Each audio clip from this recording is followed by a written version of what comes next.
اللہ نے قرآن مجید میں ایک ساتھ تسلسل کے ساتھ بہت سارے انبیاء کا تذکرہ فرمایا. کس کا تذکرہ فرمایا؟ بھائی آواز نہیں آ رہی. کس کا تذکرہ فرمایا؟ انبیاء کا تذکرہ فرمایا.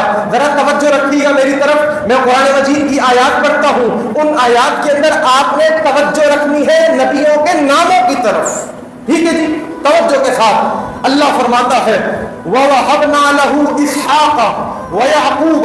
ٹھیک ہے جی, كُلًّا هَدَيْنَا وَنُوحًا هَدَيْنَا مِن قَبْلُ وَمِن ذُرِّيَّتِهِ داود وسليمان وأيوب ويوسف وموسى وهارون وكذلك نجزي المحسنين وزكريا ويحيى وعيسى وإلياس كل من الصالحين وإسماعيل واليسع ويونس ولوطا وكلا فضلنا على العالمين ومن آبائهم وذرياتهم وإخوانهم واجتبيناهم وهديناهم إلى صراط مستقيم.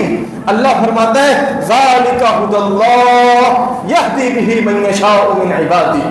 ٹھیک ہے جی, اتنے سارے ناموں کا تذکرہ فرمانے کے بعد رب کہتا ہے, قربان جاؤں اس جملے کے اوپر, رب کہتا ہے وَلَوْ أَشْرَكُوا. کیا؟ وَلَوْ أَشْرَكُوا. قیامت کی صبح تک پیدا ہونے والے ہر انسان اس کو چاہیے کہ اس جملے سے اپنی توحید کو پختہ کرے. بس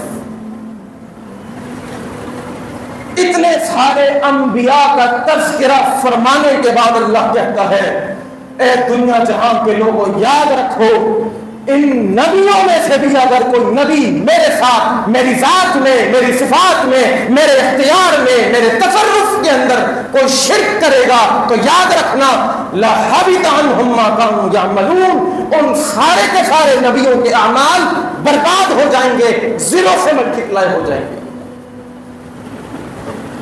تو میرے دوستوں اپنے بچوں کو توحید کا درس دیجیے, توحید پڑھائیے, شرک کی خباثتیں اور نحوستیں ان کے سامنے رکھیے.